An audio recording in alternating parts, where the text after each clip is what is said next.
Dagozkion eskubide guztiak bermatuak izan behar dituzte, eta prozesu politikoan parte hartzeko aukera bideak jarri.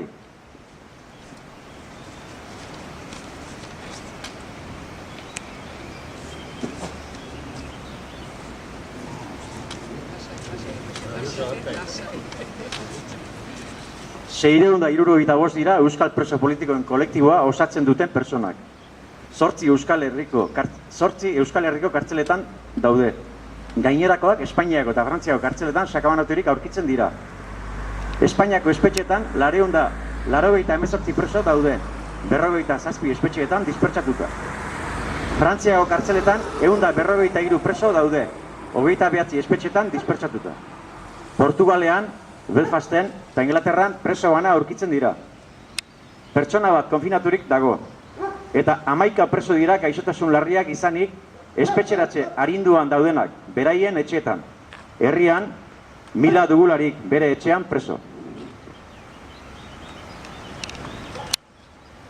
Iheslari politikoen aurkako jazarpena amaitu eta prozesu demokratikoan parte hartzeko aukera ireki.